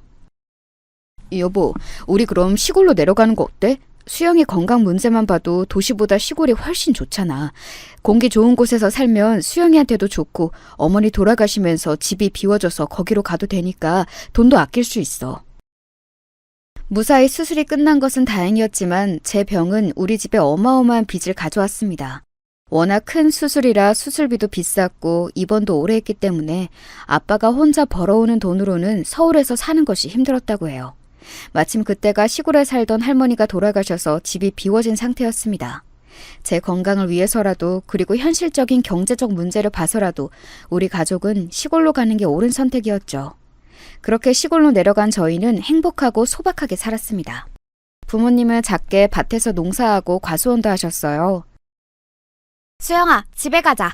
오늘 엄마가 학교에서 집에 오면 간식으로 수박 잘라놨다고 했어. 그거 먹고 언니랑 계곡 가서 물놀이 하자. 지혜야, 너도 갈래? 좋아. 언니 지혜랑 범수도 같이 가자. 계곡에서 놀다가 잠자리도 잡으러 가자. 나 너무 신나. 시골에서 사는 삶은 아주 즐거웠어요. 언니랑 친구들이랑 학교 끝나고 같이 놀러 다니던 기억이 제 인생에서 가장 행복했던 기억이랍니다. 시골에서 사니까 제 건강도 아주 좋아져서 나중에는 무리하지 않으면 정상적인 사람처럼 살 수 있을 정도였죠. 아무튼 그렇게 시골에서 고등학교까지 졸업한 저는 부모님을 따라 과수원 일을 같이 하고 있었습니다. 우리 수영이는 언제 결혼하려고? 언니는 결혼하니까 확실히 인생이 달라진 것 같아. 너도 좋은 남자 만나서 결혼하면 좋겠어. 그런데 아무리 주위를 둘러봐도 내 동생이 너무 아까워서 소개해줄 사람이 없다. 때가 되면 하겠지. 근데 언니, 나는 결혼 생각이 없어. 내 몸 하나 건사하기도 이렇게 힘든데 어떻게 결혼해? 결혼하면 시댁 식구들도 챙겨야 하잖아. 또 아이를 과연 내가 낳을 수 있을까? 요즘은 의학기술이 워낙 발달해서 괜찮지 않을까? 수영이 너 그래도 우리가 시골로 와서 건강도 많이 좋아졌잖아. 결혼해서도 시골에서 살면 되겠네. 언니, 누가 요즘 마누라 따라서 처가에서 사냐? 웃겨 진짜. 아, 됐어. 나는 결혼 안 할래. 몸도 아픈데 이런 나랑 누가 결혼하겠어? 그냥 내가 부모님 모시고 평생 살게. 언니는 똑똑해서 서울로 대학을 가서 거기서 형부를 만나 결혼했어요. 다정하고 성실한 형부를 부모님도 많이 좋아했습니다. 문제는 바로 저였어요. 몸이 아무리 좋아졌다고 해도 그건 어디까지나 제 기준이었습니다. 많이 봐줘야 정상인 수준이었고 조금만 무리해도 얼굴색 자체가 변했거든요. 부모님 농사와 과수원 일을 돕다 쓰러진 날도 아주 많았습니다. 그래서 부모님은 오히려 제가 결혼해서 집에 있는 것을 원하셨어요. 수영아, 엄마가 선자리 알아왔어. 여기 나가봐. 저쪽 마을 은행 다니는 사람 아들인데 괜찮대. 키가 조금 작고 못생기긴 했는데 그래도 사람의 된데미가 중요하잖아. 알지?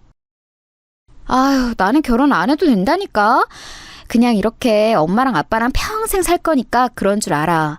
엄마는 내가 평생 모시고 산다고 해도 왜 싫대? 웃겨. 필요 없다고 했지.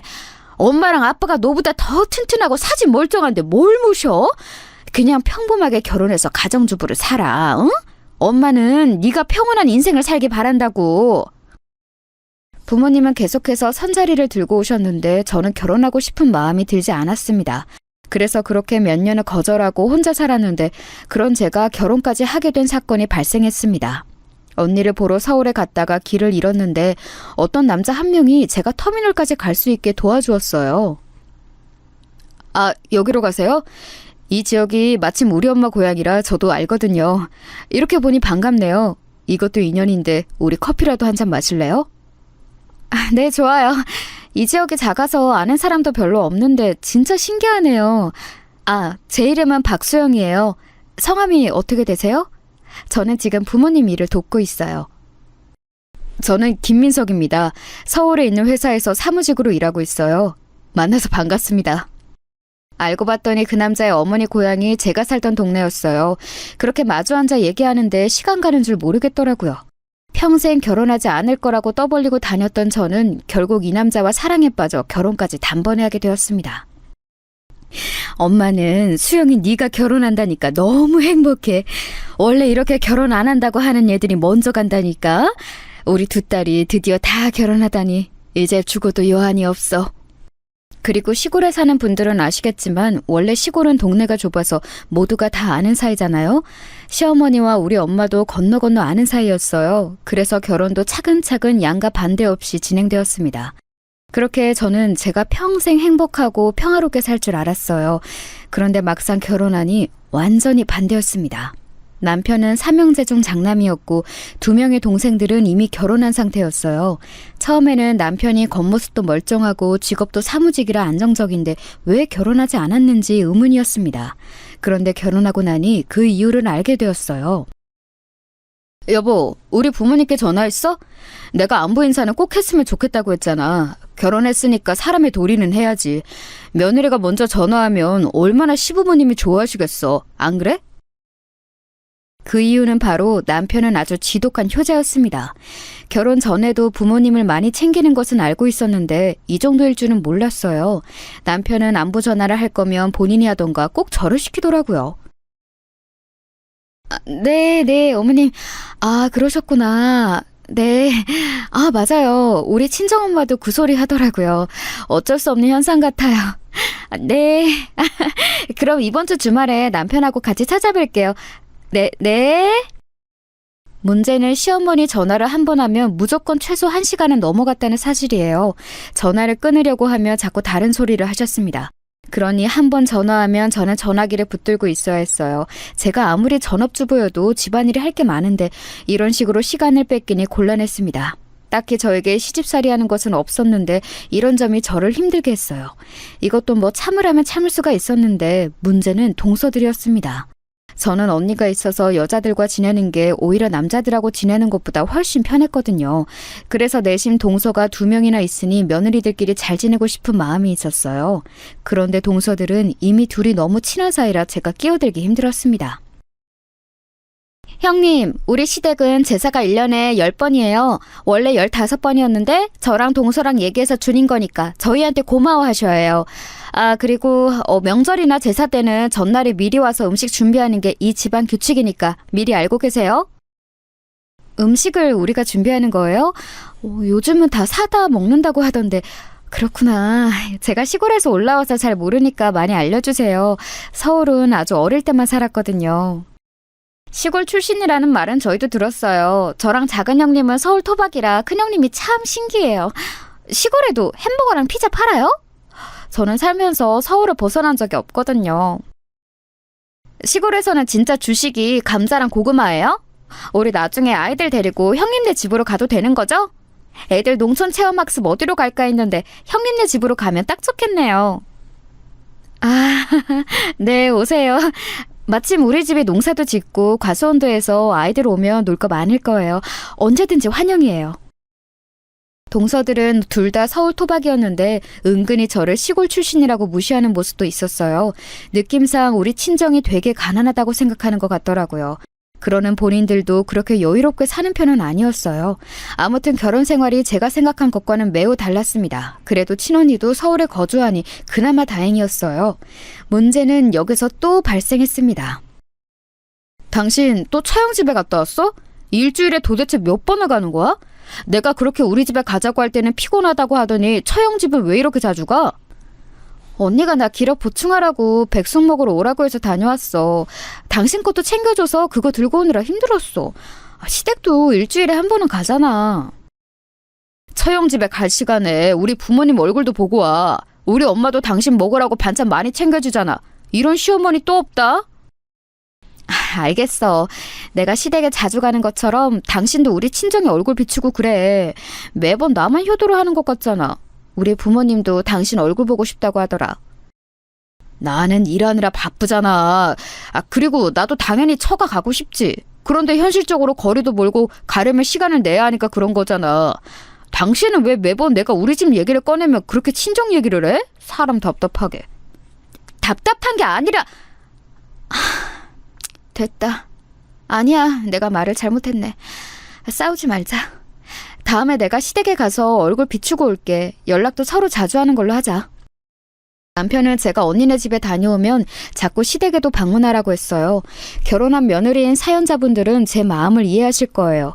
제가 친언니 집에 가는 거랑 시댁에 혼자 가는 거랑 이게 어떻게 같을 수가 있나요? 그런데 남편과 시댁이나 친정 얘기를 시작하면 결론은 싸움으로 가는 대화가 아주 많았어요. 그러다 보니 자연스럽게 싸우기 싫어서 그냥 넘어가게 되더라고요. 이러다 사건이 하나 발생하게 되었습니다. 시부모님은 딱히 저를 못살게 군다거나 대놓고 싫은 소리를 하는 분들은 아니라고 했잖아요. 그런데 명절이나 제사는 꼭 챙기는 분들이었어요. 그래서 그런 행사가 있으면 미리 가서 음식을 해야 했습니다. 문제는 제가 몸이 건강한 편이 아니라 종일 음식을 하면 너무 힘들었어요. 여보, 나 진통제를 먹어야 할 것 같아. 지금 머리가 핑핑 돈다. 내가 조금 무리하면 이러더라고. 아무래도 아까 부엌에서 환기가 잘 안 되는데 계속 요리하느라 신경 써서 그런가 봐. 그래? 알겠어. 자, 여기. 우리 집이 명절이랑 제사를 유독 중요하게 여겨서 그래. 당신이 이해해줘. 그래도 이렇게 끝나면 우리 먹을 음식도 챙기고 좋잖아. 그렇지? 워낙 준비해야 하는 음식의 종류가 많아서 나중에는 명절이나 제사가 다가오면 일주일 전부터 머리가 아프기 시작했어요. 한 달에 한 번은 꼭 모여야 해서 편두통을 달고 살았습니다. 그래도 저는 결혼했으니 며느리 도리로 군말 없이 참여했어요. 그런데 어느 날 부모님이 과수원 일이 갑자기 잘 되면서 일손이 부족하다고 연락이 왔습니다. 그래서 남편에게 같이 일을 도우러 가자고 했더니 뭐라고 했는지 아세요? 거기까지 언제 내려가? 내가 일이 바쁜 거 알잖아. 나도 당연히 돕고 싶어. 그런데 내가 내려가서 일 돕고 올라오면 나는 언제 쉬어? 뭐? 당신 말 진짜 섭섭하게 한다. 나는 힘들어도 당신의 집안 명절이나 제사 때 빠지지 않고 참여하는데 당신은 이렇게 단칼에 거절해? 우리 부모님이 언제 매달 내려오라고 했어? 이번만 부탁한 건데 왜 그렇게 말해? 나는 밖에서 일하느라 바쁘잖아. 내가 당신하고 같아? 내가 가기 싫다고 한 거 아니잖아. 당연히 나도 가고는 싶어. 그런데 지금 겨우 주말에만 쉬는데 그 주말을 이용해서 다녀오자고 하니까 현실적으로 힘들다는 거지. 그럼 나 데려다주고 당신은 올라가. 그러면 되겠네. 우리 부모님한테는 급한 일이 있다고 내가 말할게. 그럼 됐지? 제가 시댁에 하는 것처럼 남편도 친정의 도리를 다하길 바랬어요.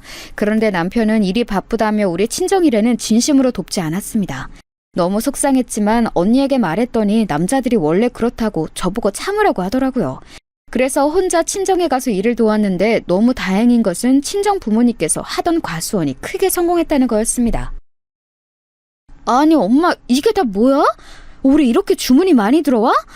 세상에, 나 살면서 우리 과수원이 이렇게 장사 잘 되는 거 이번이 처음인 것 같은데? 맞지? 맞아. 우리가 이번에 복숭아가 대박인 거 있지? 너희 아빠랑 나랑 고심해서 복숭아를 키웠더니 이게 그렇게 맛있어. 너도 올라갈 때 몇 박스 가져가. 가서 시댁이랑 주변에 드려. 실제로 과수원이 장사가 잘 되기 시작하면서 일하는 사람도 많이 늘어났어요. 얼마나 다행인지 몰랐습니다. 이 얘기를 시부모님 앞에서 했더니 시어머니가 크게 관심을 보이더라고요. 그래? 과수원이 잘 되면 진짜 돈을 많이 번다고 하던데 다행이구나. 사돈께서 열심히 일하시더니 이렇게 성공하셨네. 이제 우리 새아가가 임신만 하면 얼마나 좋으실까? 그러니까요. 안 그래도 남편하고 같이 노력 중인데 도저히 우리 부부에게 아기가 찾아오질 않아요.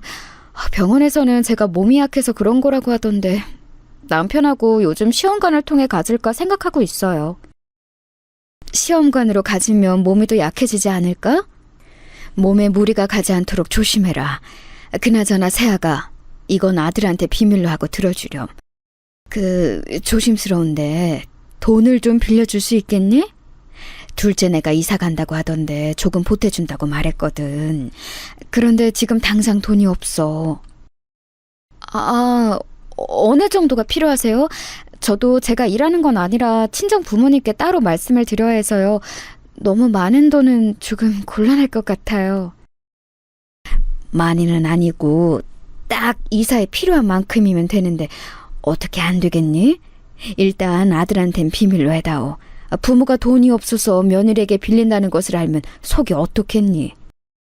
시부모님은 우리 친정 부모님의 과수원이 잘 된다는 소식을 듣자 돈을 조금씩 빌려가기 시작했습니다. 처음에는 그렇게 크지 않은 돈이었어요. 그런데 점점 날이 갈수록 빌리는 돈이 많아졌고 심지어 갚는 기한도 늘어나게 되었습니다. 그래서 너무 고민이야. 자꾸 남편한테 비밀로 하라고 하면서 돈을 빌려가더라고. 엄마한테 슬쩍 말하니까 엄마는 신경 쓰지 말래. 어떻게 신경을 안 써? 돈을 갚는 것도 적은 것 같더라. 괜히 시댁에 밉보여서 좋을 게 없으니까 그런 것 같아. 일단 너한테 또 빌려달라는 말 하면 이제 둘러대. 이래서 잘 사는 거 너무 티내면 안 좋다고 하는 건가 보다. 친언니의 조언을 받고 이 뒤로는 시어머니가 친정에 관해 물어도 말을 돌리고는 했어요. 그러자 시어머니도 저에게 대놓고 돈을 빌려달라는 말은 줄어들었습니다. 저는 그래서 아무 문제가 없는 줄 알았죠. 여기에 숨겨진 진실이 있을 거라고는 전혀 몰랐답니다. 한편 저와 남편은 둘 다 아이를 원했어요. 저는 행복한 어린 시절을 보냈기에 아이를 낳아 똑같이 행복하게 살길 원했습니다. 그런데 제가 워낙 몸이 좋지 않으니 자연적으로 아기가 생기지 않더라고요. 아무래도 자연으로 임신하는 것은 어려워 보입니다. 시험관으로 임신하더라도 사모님 몸이 약하니까 만약 임신하게 된다면 절대적인 안정이 필요해요. 그건 꼭 명심하시고 아이를 가지셔야 해요. 알겠죠? 자연 임신이 힘드니 시험관으로 가지려고 했는데 문제는 제 몸이었어요. 워낙 몸 상태가 좋은 편은 아니라 임신하게 되면 그것도 문제였습니다. 하지만 그만큼 아이에 대한 갈망이 매우 컸기 때문에 우리 부부는 시험관 시술을 결정했어요. 엄마, 아이가 왜 안 생기는 걸까? 나는 시험관도 한 번은 될 줄 알았어. 도대체 이게 몇 번째야? 나 너무 속상해. 남들은 원하지 않아도 생기는 게 악이라고 하던데 나는 왜 이러는 거야? 수영아, 너무 속상하게 생각하지 마. 다 사람은 자기의 때가 있는 거야. 너무 아기에 대해 생각하면 오히려 안 생겨. 마음을 편하게 먹어야 아기도 찾아오는 거야. 그러니 걱정하지 마. 몇 번의 시도를 했는데도 아이는 쉽게 생기지 않았어요. 속상한 마음에 친정엄마에게 하소연도 얼마나 했는지 모릅니다. 그래도 남편과 저는 희망을 잃지 않고 계속해서 노력했고 결국 임신에 성공하게 되었습니다. 엄마, 나 임신했어. 어떡해. 나도 이제 엄마가 되는 거야? 나 너무 기뻐. 믿기지 않아. 내가 엄마라니. 나 이 아기 낳으면 진짜 소중하게 키울 거야. 나 닮아서 어디 아프거나 그러지는 않겠지? 그럼 나 너무 속상할 것 같아. 얘는 아직 나오지도 않은 아기 건강 걱정이 웬 말이니? 네 몸이나 걱정해라. 엄마는 네 아기보다 네가 더 걱정이야. 내 새끼. 안 그래도 건강이 안 좋은데 괜히 시험관으로 임신해서 더 안 좋아지면 어떡해. 엄마가 보약 보내놨으니까 꼭 먹어. 알겠어? 보약을 또 보냈어? 이러다 나 보약을 무슨 물처럼 마시겠어. 엄마 덕분에 우리 집은 지금 영양 과다야. 시댁에선 나 임신해도 축하한다고 하고 아무 지원도 안 해주던데 역시 엄마밖에 없다. 제가 임신하고 섭섭했던 점은 바로 이거였어요. 물론 임신했다고 시댁에서 선물을 준다거나 그런 게 당연한 것은 전혀 아니라고 생각합니다. 그런데 진짜 아무것도 해주지 않으니 섭섭하더라고요. 이런 와중에 동서들과 갈등이 본격적으로 시작되었습니다. 그날은 제사 전날이라 며느리들끼리 모여서 음식을 하고 있었어요. 제가 임신한 상태라 계속 오래 앉아 있으며 그렇게 몸이 힘들더라고요. 또 저는 특별히 입덧을 굉장히 심하게 했었습니다. 그래서 음식을 하다 계속 화장실로 가서 위액을 뱉고 있었죠. 아가, 괜찮니? 입덧 때문에 힘들구나. 너무 힘들면 작은 방에 가서 누워있으렴. 나머지는 우리가 할게. 안 그래도 몸도 안 좋은데 걱정이다. 시어머니는 그런 저를 보며 걱정하시며 쉬라고 해주셨어요. 웬만하면 저도 옆에서 같이 음식을 했을 텐데 입덧도 그렇고 유난히 저는 어지럼증이 심하더라고요. 여러분도 임신했을 때 증상이 심했던 분들이 있으시죠? 병원에서도 저는 특별히 조심해야 한다고 할 정도라 유난히 조심했는데 그 모습이 동서들에게는 안 좋게 보였나 봅니다. 형님, 나오셔서 식사라도 하세요. 그렇게 누워만 있으면 오히려 더 어지럽지 않아요? 적당히 몸이 움직여야 아이도 더 좋아해요. 엄마가 너무 가만히 있으면 아이가 답답하니까 나오세요. 맞아요. 저도 임신했을 때 누워 있었더니 병원에서 몸을 조금 움직여야 아이가 좋아한다고 하더라고요. 일단 나오셔서 뭐라도 드세요. 아, 또 입덧이라고 못 먹으려나? 아, 지금 나갈게. 이걸 다 만든 거야? 고생했네. 어머님 죄송해요. 다음 제사 때는 그래도 조금 나아진 상태로 올게요. 아니다. 네 몸이 우선이지. 힘들면 언제든지 말하렴. 자, 일단 우리 뭐라도 먹자. 입덧이라 먹을 수 있겠니? 못 먹겠으면 그냥 들어가서 있어. 동서들은 표정도 좋지 않아서 제가 눈치가 많이 보였어요. 하지만 저한테는 아이의 존재가 더 중요했기 때문에 끝까지 모른 척했습니다. 그러다 동서들과 사이가 더 나빠진 계기가 발생했어요. 바로 가족여행이었습니다. 시댁에서 여름 휴가로 같이 강원도 강릉으로 가족여행을 계획했더라고요. 그런데 저는 몸 상태가 좋지 않았고 또 절대 안정이 필요한 시기였습니다. 그래서 시부모님께 양해를 구하고 우리 부부는 여행에서 빠지기로 했죠. 이게 화근이 되어 동서들과 아예 틀어지게 되었습니다. 형님, 저도 그렇고 동서도 그렇고 우리 다 임신 경험이 있는데요. 우리가 강릉까지 걸어서 가자고 하는 것도 아니고 어차피 차 타고 갈 건데 뭐가 그렇게 힘드세요? 그래도 장남 부부잖아요. 지금 시부모님을 둘째랑 셋째 아들 부부가 모시라는 거예요? 아, 동서, 내가 건강한 몸이면 모르겠는데 내가 전에 말했잖아. 나는 원래 어릴 때 크게 아파서 무리하면 안 돼. 이번에도 병원에 말했더니 나한테 무리하면 안 된다고. 여행은 무리라더라. 괜히 갔다가 잘못되면 안 되잖아. 아무리 몸이 안 좋아도 다들 여행은 잘 다녀요. 형님, 가족여행은 쏙 빠지고 나중에 따로 태교여행 가는 것은 아니죠?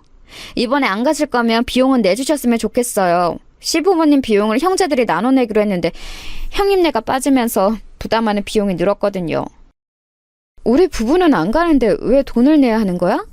돈이 없어서가 아니고 이해가 안 가서 그래. 게다가 내가 몸 상태가 임신한 상태잖아. 시부모님도 이해하는 걸 왜 동서가 나한테 이러는지 나는 이해가 가지 않아. 어쨌든 가족들이 같이 가는 여행에 형님네가 빠지는 건 맞잖아요. 그러면서 원래 쓰려고 했던 비용보다 많은 돈이 들어가니까 그게 우리 입장에선 부담이고요. 형님은 돈 내고 안 가면 오히려 이득 아닌가요? 몸 상태가 좋지 않아 여행에서 빠지겠다고 하니 둘째 동서에게 전화가 왔어요. 안 가는 대신 돈을 내라는 말에 너무 황당했습니다. 일단 알겠다고 대답하고 끊고 퇴근한 남편에게 말했죠. 그게 무슨 말이야? 돈을 내라고? 그럴 거면 그냥 우리도 가자. 여보, 많이 무리야? 내가 휴게소마다 서서 당신 상태 살필게. 그리고 강릉 가서 바다를 보며 기분 전환도 되고 오히려 좋지 않을까? 어차피 해외로 가는 것도 아니고 거기에도 병원이 있을 거야. 뭐? 당신의 돈을 안 낼 생각을 해야지. 거기서 가겠다고 생각을 하면 어떡해? 너무 당황스럽다. 병원에서도 가지 말라고 하던데 당신은 오히려 가자고? 어떻게 그럴 수가 있어? 당신은 내 걱정 안 해? 에이, 여보, 당신 걱정을 안 하는 게 아니고 내 말은 우리가 어디 미국이나 호주를 가자고 하는 게 아니잖아. 강릉에도 산부인과가 있으니까 만약에 힘들면 병원 가면 되는 거지. 나는 당신이 바다를 보면 기분이 좋아질까 봐 그런 거야. 화났으면 미안해. 남편은 그 뒤로도 저를 설득했어요. 그래서 저는 남편의 말에 넘어가서 같이 여행을 가게 되었습니다. 갈 때는 남편의 차를 타고 편하게 이동했는데 확실히 휴게소마다 정차하니 편하게 갈 수 있었어요. 그리고 도착해서도 남편 말대로 바다를 보니 확실히 기분이 좋더라고요. 그런데 그 기분도 오래가지 못했습니다. 사건은 그날 밤에 일어났어요. 세아가 몸이 안 좋아도 옆에 앉아있기라도 해라. 그래도 모처럼 이렇게 가족끼리 여행 왔는데 분위기는 망치지 말자. 응? 너무 힘들면 들어가도 좋아. 숙소에서 술과 음식을 마구 사서 시댁 식구들은 같이 밥을 먹기 시작했습니다. 저는 그때도 입덧이 계속해서 진행 중이었어요. 음식 냄새를 맡으니 자꾸 속에서 뭐가 올라오는 느낌이 들더라고요. 그러면서 두통도 같이 오기 시작했습니다. 도저히 못 버틸 것 같아 일어났더니 셋째 동서가 저에게 말을 걸었어요. 형님, 일어나신 김에 저쪽에서 저희 술 좀 가져다 주세요. 맥주 3병 부탁드려요. 감사합니다. 동서는 그렇게 말하고 몸을 돌려 재밌게 얘기하기 시작했습니다. 당황했지만 맥주만 가져다 주고 방에서 쉬려고 했어요. 그렇게 술이 있는 베란다로 나가서 술을 가져오려고 했는데 순간적으로 머리가 핑 도는 느낌이 들었어요. 어떡하지? 여보. 저는 순간 몸이 너무 무겁게 느껴졌습니다. 그러면서 중심을 잃고 그대로 바닥에 넘어지고 말았어요. 넘어지면서 발목도 헛디뎠고 손으로 술두를 잡아 큰 소리가 나기 시작했죠. 여보! 이게 무슨 일이야? 여보, 괜찮아? 여보! 엄마, 아버지! 119 불러주세요! 수영아, 정신 차려! 수영아! 의식을 완전히 잃은 것은 아니었는데 정신을 제대로 차릴 수는 없었습니다.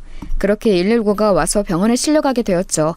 정말 다행히 저도 아이도 크게 다치지는 않았어요. 하지만 아이가 놀랐는지 배가 무척 뭉쳤고 저도 정신적인 고통이 매우 컸습니다.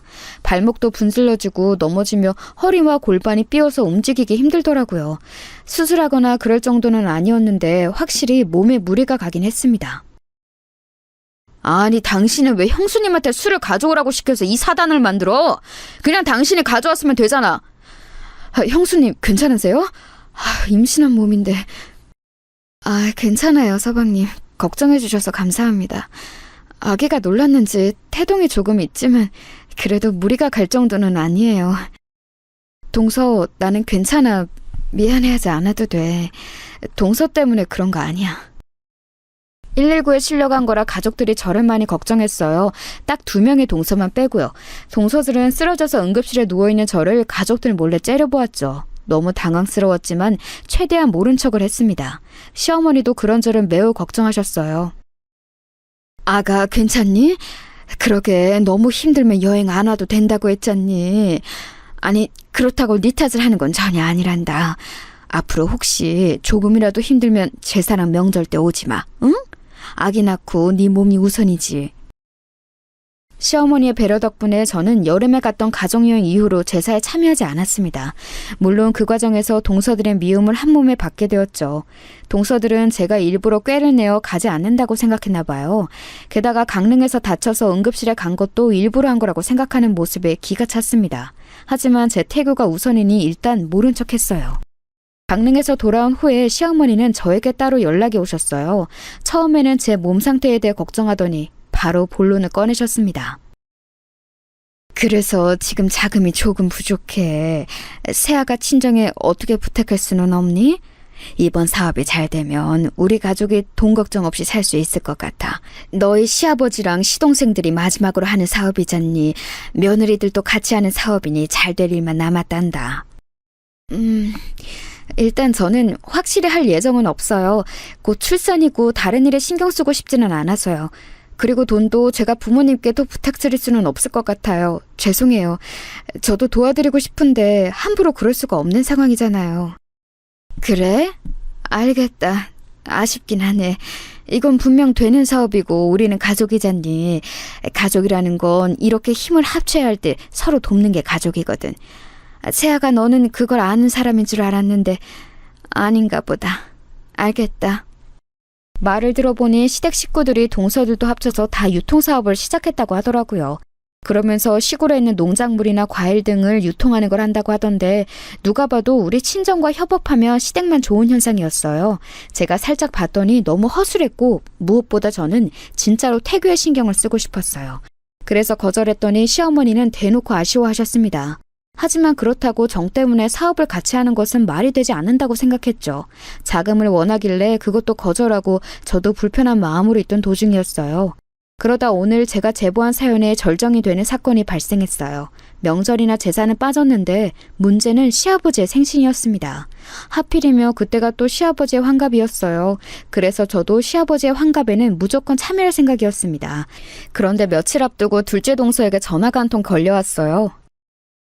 형님, 이번에 시아버지 환갑인 거 아시죠? 이번에도 몸이 안 좋으셔서 못 오시나요? 그래도 환갑이잖아요. 아이도 이제 어느 정도 안정기에 들어가지 않았나요? 아, 동서, 안 그래도 시아버지 환갑은 나도 가려고 했어. 그런데 혹시 우리가 음식을 준비해야 해? 내가 내 돈으로 차라리 출장 뷔페를 부를게. 동서들도 음식 준비하는 거 힘들지 않아? 어머? 지금 무슨 소리를 하는 거예요? 형님, 그래도 환갑인데 며느리들이 준비해야 도리에 맞는 거죠. 정성이 들어간 음식을 대접하는 게 맞지 않을까요? 형님 혹시 또 쓰러지실 것 같아요? 말이 나와서 말인데 저번에도 그렇게 쓰러지셔서 저랑 동서가 얼마나 눈치 보였는지 아세요? 내가 일부러 그런 것도 아니고 그때는 진짜 어지러워서 그런 거였어. 그리고 아무 일 없으니 오히려 다행 아닌가? 나도 그래서 셋째 동서한테 나는 아무렇지도 않다고 말했잖아. 아무튼 내가 내 돈 내서 뷔페 부리려고 했는데 동서들이 싫다고 하니 어쩔 수 없네. 그럼 끊을게. 동서들과 한마디 이상 얘기하며 그렇게 기분이 나쁠 수가 없더라고요. 좋은 것만 보고 들어도 모자란 태교를 이렇게 불쾌하게 지내고 있으니 우리 아이에게 미안했습니다. 그렇게 시아버지의 생신이 다가왔어요. 마침 저만 사업에서 빠져서 눈치가 보이더라고요. 그래서 늘 하던 것처럼 전날에 가서 미리 동서들과 음식 준비를 하기 시작했죠. 그런데 며칠 전부터 배가 살살 아프기 시작했거든요. 병원에 갔을 때도 의사 선생님이 특별히 조심하라고 했었습니다. 그래서 최대한 무리하지 않으려고 했는데 동서들은 그런 제가 꾀를 부린다고 생각했는지 또 말을 걸기 시작했어요. 큰형님, 하기 싫으시면 그냥 오지 말지 그러셨어요. 지금 당근 하나를 몇 분째 썰고 계세요? 차라리 그냥 저랑 작은 형님이 다 하게 두지. 제가 할 테니까 가서 쉬세요. 어? 아니야, 내가 할게. 동서 미안해. 일부러 그런 게 아니고 잠깐 순간적으로 배가 땡겨서 그랬던 거야. 지금 내가 만삭이라 배가 살살 아프더라고. 곧 아기가 나올 거라 그런가? 아, 그래요? 초기도 아니고 만삭이면 오히려 움직여야 좋은 거 아닌가? 맞지, 동서? 우리도 그랬잖아. 그래서 원래 막달에는 사람들도 일부러 움직이고 그러던데. 형님, 그러면 여기 와서 칼질 계속해주세요. 여기 양파 다 다듬어주세요. 이거 하면 오히려 배가 안 뭉칠걸요? 동서들은 그날따라 저에게 이것저것 시키는 게 참 많았습니다. 그동안 제 몸 상태를 이유로 명절과 제사 때 얼굴을 비추지 않아 불만이 많이 쌓였나 보더라고요.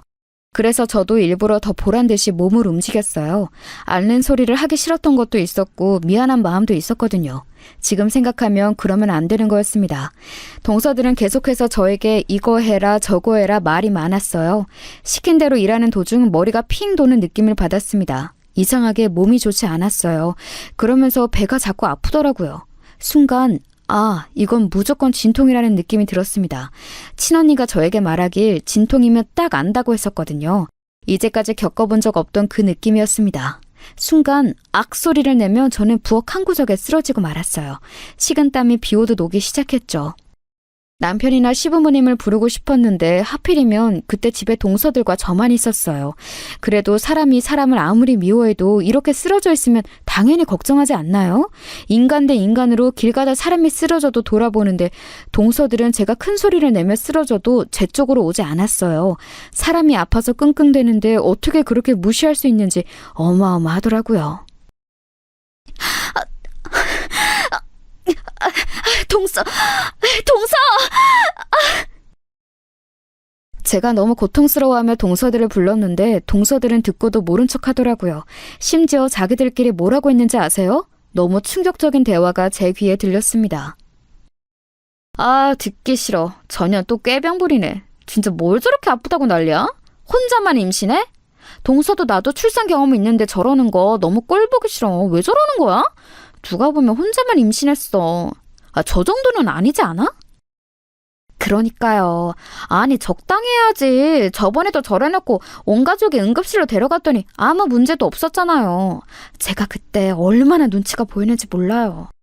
맥주 하나 가져다 달라고 했다가 이번에도 그럴걸요? 우리가 한 번 속지 두 번 속아요? 사업도 자기만 쏙 빠졌더라. 이러다가 우리 잘 되면 콩고물이라도 얻으려고 난리치겠지? 그때 가서 친한 척 껴달라고 하면 모른 척하자. 진짜 어쩜 저렇게 얄미운지 몰라.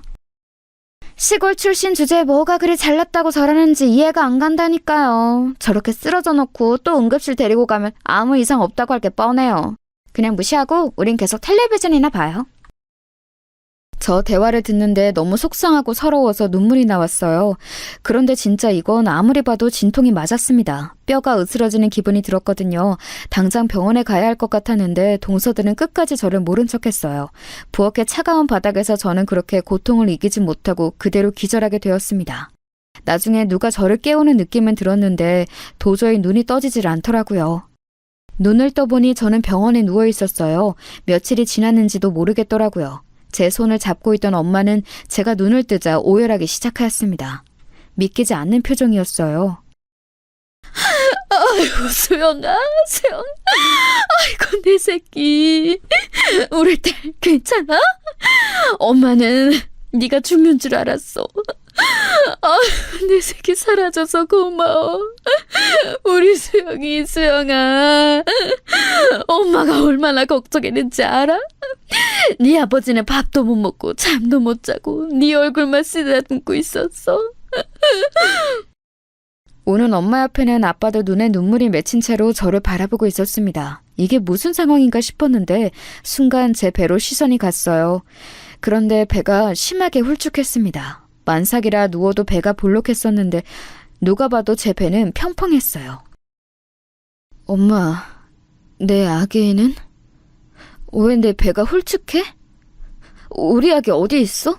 수술한 거야? 지금 신생아실에 있어? 우리 아기는 어떻게 된 거야? 어?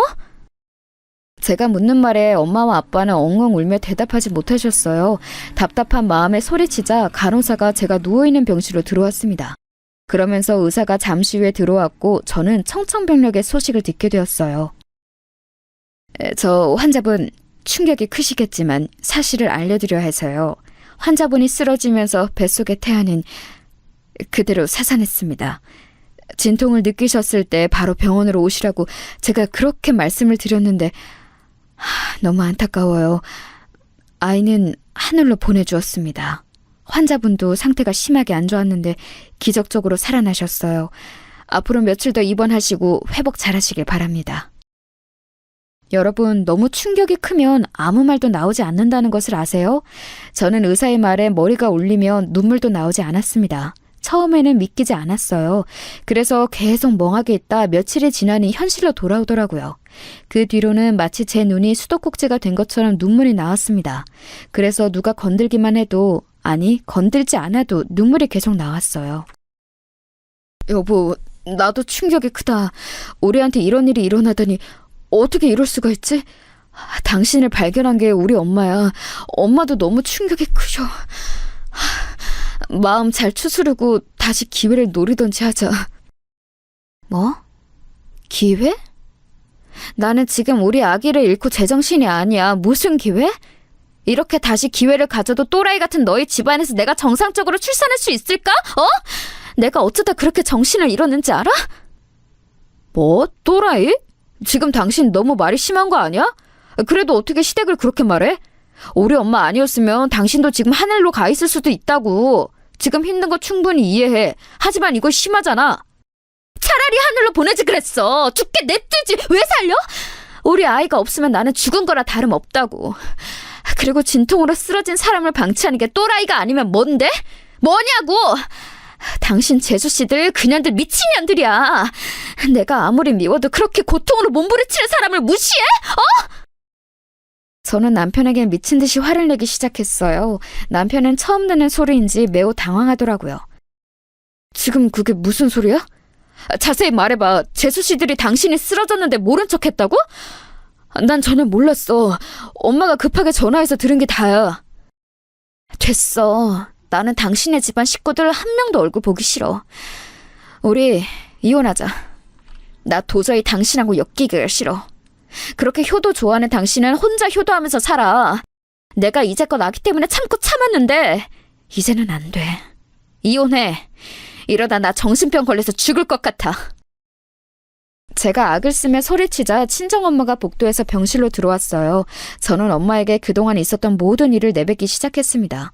사실 친정 부모님은 강릉에서 있었던 일도 전혀 모르고 계셨거든요. 그래서 그때 일부터 시작해서 남편이 혼자 효자짓을 얼마나 했는지, 우리 집은 도와주지도 않으면서 내가 시댁에 가서 얼마나 노동했는지 죄다 하나도 숨기지 않고 얘기했어요. 그렇게 다 내뱉으니 속이 다 시원하더라고요. 이혼할 목적으로 말했으니 속이 아주 편안했죠. 그런데 그렇게 말하니 엄마의 표정이 이상했어요. 나는 이제 이런 미친 집구석에서 며느리 짓 하기 싫어. 못해. 엄마는 표정이 왜 그래? 내가 그동안 숨겨서 미안해. 엄마한테는 차마 내가 이런 집구석의 며느리라고 말을 못하겠더라고.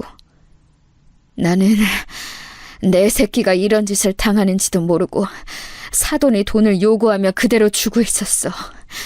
네 시어머니가 틈만 나면 우리 과수원 얘기를 하면서 돈을 달라고 하더라고. 나는 우리 수영이가 몸도 아픈데 미움받게 하지 않으려고 얼마나 돈을 많이 썼는데. 뭐? 이건 또 무슨 소리야? 엄마한테 시어머니가 돈을 달라고 했었어? 나 이거 처음 듣는 얘기야. 이게 무슨... 당신이 말해봐. 당신은 알고 있었어? 이번에도 새로 사업을 시작했다며. 그러면서 하도 앓는 소리를 하길래 나는 그것도 모르고 우리 농장이랑 과수원이랑 심지어 마을 대부분 농장을 거래처로 소개했어. 그래서 지금 너희 시댁 거래처는 거의 우리 마을 사람들이야. 그런데 어떻게 이래? 여러분 놀라지 말고 들으세요. 알고 봤더니 시부모님들은 우리 친정 부모님들에게 그동안 계속해서 돈을 요구했다고 하더라고요. 심지어 새로 시작한 사업 관련해서도 우리 부모님에게 접근했었대요. 뭐 자식들에게 쓸 돈이라고 하면서 돈을 달라고 하는데 나는 그 돈이 우리 수영이를 위한 줄 알았지. 그런데 막상 내 새끼는 이런 취급을 당하고 있었어? 세상에, 나는 그것도 모르고. 심지어 너희 시댁 식구들이 하는 유통사업에 내가 제일 큰 거래처로 계약도 맺었어. 진짜 미친 집구석 아니야? 나 못 참아. 당장 변호사 선임해. 그리고 당장 계약 파기해. 아니 이 사람들 무서운 사람들이네. 어떻게 이럴 수가 있어? 친언니를 선두로 우리 아빠와 형부까지 나서서 저는 이혼소송을 진행했습니다. 아이를 잃은 슬픔에 저는 깊게 관여하지는 않았어요. 그래서 언니에게 엿들었는데 시댁은 철저하게 망했다고 하더라고요. 남편과 시어머니 그리고 심지어 동서들까지 저를 찾아온 거 있죠. 세아가 내 얼굴을 봐서라도 한 번만 용서해 주겠니? 우리 지금 거래처가 다 끊기면 여기에 들어간 돈이 워낙 많아서 온 가족이 만하게 생겼어. 그러니 한 번만 도와주렴, 응? 형님, 제가 너무 잘못했어요. 저 지금 사업에 들어간 돈을 포함해서 이혼까지 당하게 생겼어요. 한 번만 봐주시면 저 이제 조용히 눈에 띄지 않고 살게요. 제발요. 저 대출 받아서 투자한 사업이에요. 저 이혼당하면 갈 곳이 없어요, 형님. 제가 그때 미쳤었나 봐요. 그렇게 형님이 쓰러졌는데 모른 척한 거 평생 뉘우치며 살게요. 제발요. 수영아, 다시 생각해봐. 우리 다시 처음부터 시작하자. 아직 나는 너를 사랑해. 어? 이렇게 헤어지기엔 너무 아쉬워. 내가 사업하고 돈 때문에 너한테 이러는 건 아니야. 물론 저는 저렇게 찾아와서 말해도 눈 하나 깜빡하지 않았습니다. 내가 며느리로 있을 때 잘하지? 라는 생각만 머릿속을 지배했어요. 특히 동서들한테는 너무 괘씸한 마음이 들었습니다. 그래서 부모님께 말해서 마을 사람들의 거래도 모조리 끊게 했어요. 동서들이 돈이 얼마나 들어갔는지는 제 알 바가 아니었습니다.